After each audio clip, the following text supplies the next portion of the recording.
नमस्कार, आप देख रहे हैं इंडिया वॉच और मैं हूं आपके साथ स्नेहा सिंह। वक्त हो गया बिजनेस वॉच का, तो चलिए शुरुआत करते हैं बड़ी खबरों के साथ। जहां आईटी कंपनी विप्रो ने 15,000 करोड़ रुपए के शेयर बायबैक का ऐलान कर दिया है। कंपनी अपने शेयर धारकों से लगभग 60 करोड़ शेयर वापस खरीदेगी। इस बायबैक के लिए रिकॉर्ड आज तक तय कर दी गई है। रिकॉर्ड डेट तक जिन निवेशकों के नाम कंपनी के रिकॉर्ड या डिपॉजिटरी के रिकॉर्ड में लाभार्थी मालिक के रूप में दर्ज होंगे, वह इस बायबैक में भाग लेने में पात्र होंगे। बता दें कि इसीलिए रिकॉर्ड डेट के दिन शेयर खरीदने वाले निवेशक इस कॉर्पोरेट एक्शन का लाभ नहीं उठा पाएंगे।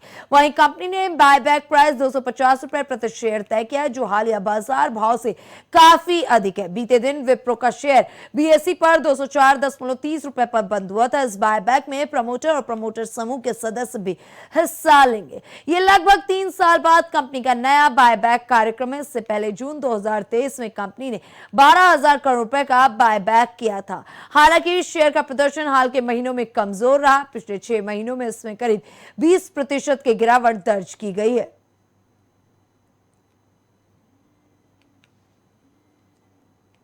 अगली खबर की तरफ रुख करते हैं, जहां स्टारलाइट टेक्नोलॉजी के शेयरों ने हाल के दिनों में निवेशकों को चौंका दिया है। कंपनी का शेयर महज 43 कारोबारी दिनों में करीब 270% उछल करके 176 रुपए से 651 रुपए तक पहुंच गया। इस दौरान केवल अगर बात करें 6 कारोबारी दिनों में गिरावट भी देखने को मिल चुकी है, जबकि 20 दिन शेयर अपर सर्किट पर बंद हुआ। पिछले 11 लगातार कारोबारी सत्रों में भी शेयर तेजी के साथ बंद हुआ, जिनमें से 6 की बात अगर करें तो 9 दिन पर अपर सर्किट लगी। साल 2026 में अब तक स्टारलाइट टेक का शेयर 535% के रिकॉर्ड बढ़त दर्ज कर चुका है। वहीं पिछले 1 साल में इसमें करीब 766% की शानदार तेजी आई। जून 2025 में यह शेयर लगभग 75 रुपए के स्तर पर कारोबार कर रहा था। स्टारलाइट टेक में वेदांता समूह की मजबूत हिस्सेदारी है। कंपनी में ट्विन स्टार ओवरसीज की 42.90% हिस्सेदारी है, जबकि वेदांता लिमिटेड के पास 0.98% हिस्सेदारी है। इसके अलावा life insurance corporation of India की 1.17% और 11 म्यूचुअल फंड्स की कुल 7.41% हिस्सेदारी है।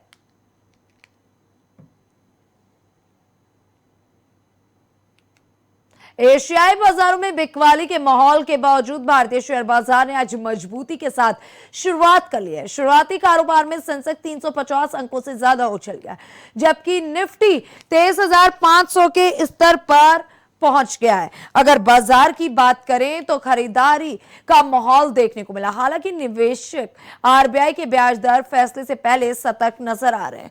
वहीं आज सुबह करीब 9:45 की बात करें तो सेंसेक्स 230 अंकों की बढ़त के साथ 74,590 के आसपास कारोबार कर रहा था, जबकि निफ्टी 58 अंकों की तेजी के साथ 23,475 के स्तर पर था। कारोबार के शुरुआती मिनटों में सेंसेक्स 74,717 और निफ्टी 23,516 तक पहुंच गया था। बाजार की नजर आज भारतीय रिजर्व बैंक की मौद्रिक नीति समिति के फैसले पर टिकी हुई। निवेशक रेपो रेट के साथ साथ आरबीआई गवर्नर संजय मल्होत्रा के आर्थिक दृष्टिकोण पर भी नजर बनाए। फिलहाल अधिकांश विशेषज्ञों का मानना है कि ब्याज दरों में कोई बड़ा बदलाव नहीं होगा।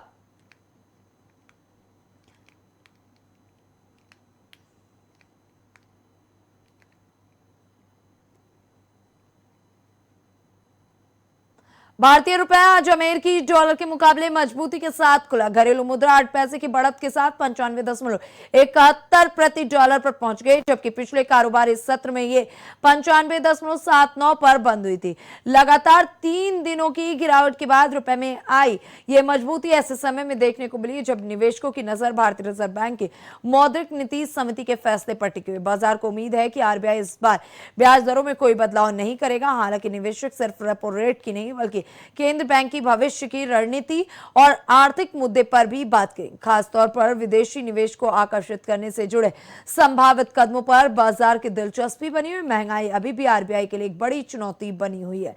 इसके अलावा कच्चे तेल की बढ़ती कीमतें और वैश्विक भू राजनीतिक तनाव भी चिंता का विषय है, क्योंकि इनका असर भारत के आयात बिल और चालू खाते के घाटे पर पड़ सकता है। इसी बीच विदेश निवेश बढ़ाने के लिए सरकारी बॉन्ड्स में विदेशी निवेश पर कैपिटल गेन टैक्स हटाने जैसे प्रस्तावों की भी चर्चा है। एशियाई मुद्राओं में कमजोरी देखने को मिली, जो वैश्विक बाजारों में सतर्कता और अनिश्चितता का संकेत दे रही है।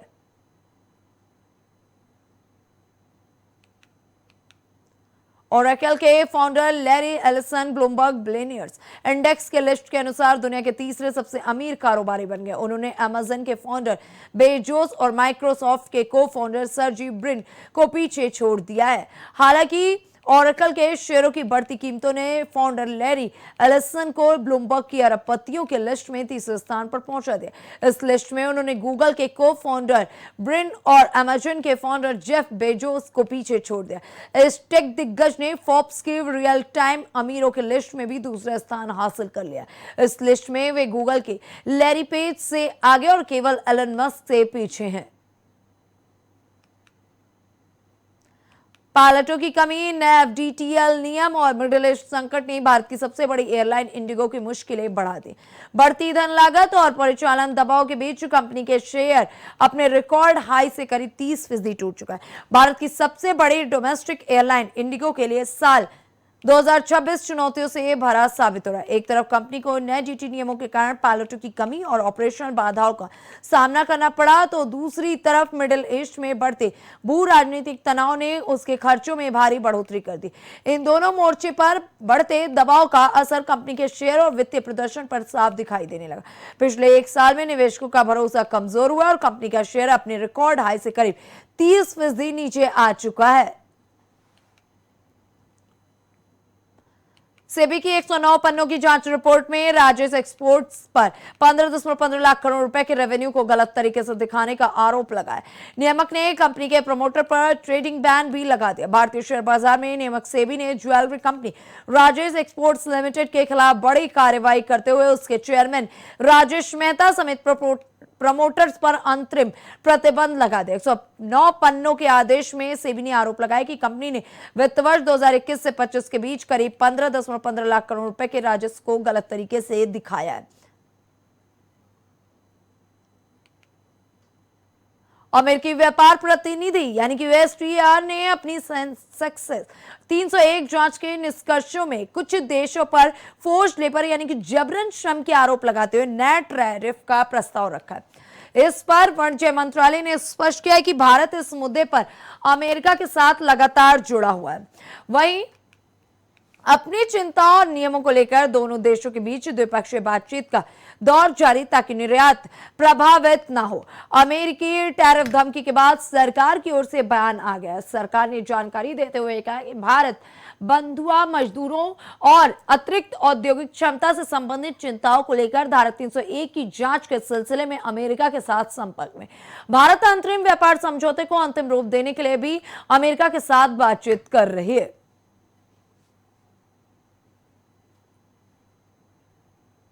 भारतीय शेयर के उन रिपोर्टों का खंडन किया है जिनमें दावा किया गया था कि भारतीय रिजर्व बैंक ने रुपए को सहारा देने के लिए सोना बेचा है। आधिकारिक आंकड़ों से पता चला है कि भारत के सोने के भंडार में वास्तव में वृद्धि हुई है। सितंबर 2025 और मई 2026 के बीच आरबीआई के विदेशी मुद्रा भंडार में सोने की हिस्सेदारी में उल्लेखनीय वृद्धि हुई है। भारतीय रिजर्व बैंक यानी कि आरबीआई ने सोने की बिक्री की खबरों को खारिज करते हुए कहा कि फिजिकल गोल्ड रिजर्व में कोई बदलाव नहीं हुआ है और ये 880.52 टन पर स्थिर बना हुआ है, जिनमें दावा किया गया था कि पश्चिम एशिया में जारी संघर्ष के प्रभाव से विदेशी मुद्रा भंडार की रक्षा के लिए केंद्र बैंक ने लगभग 12 अरब डॉलर मूल्य का सोना बेच दिया। केंद्र बैंक ने बयान में कहा कि आरबीआई जोर देकर कहता है कि ये खबरें सही नहीं है। उसने आम जनता को सलाह दी कि ऐसे मामलों में समय समय पर आरबीआई द्वारा जारी आधिकारिक जानकारी पर ही भरोसा करें। इस बीच पीआईबी ने भी इन खबरों पर फैक्ट चेक रिपोर्ट जारी कर दी है।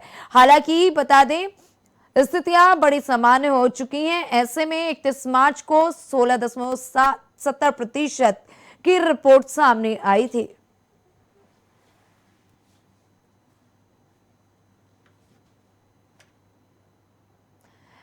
एआई और डेटा सेंटर सेक्टर में बढ़ते निवेश ने 2026 में कई शेयरों को रॉकेट बना दिया।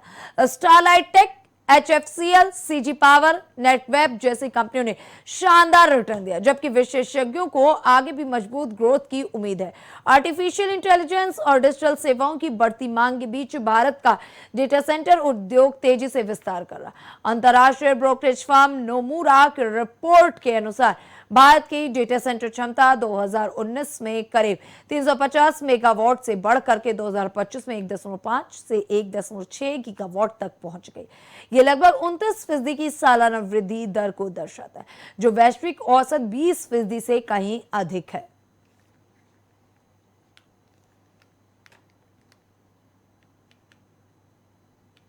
इलेक्ट्रॉनिक गोल्ड रिसीट के जरिए सोने में निवेश अब अधिक सुरक्षित, पारदर्शी और सुविधाजनक बन रहा है।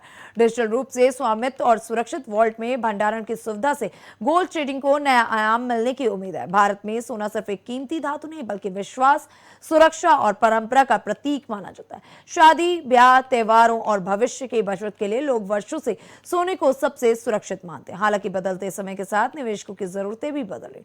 अब लोग केवल सुरक्षा ही नहीं, बल्कि पारदर्शिता, सुविधा और डिजिटल माध्यमों से निवेश को आसान व्यवस्था भी चाहते हैं। इस दिशा में इलेक्ट्रॉनिक गोल्ड रिसीट एक महत्वपूर्ण कदम बनकर के उभर रही है।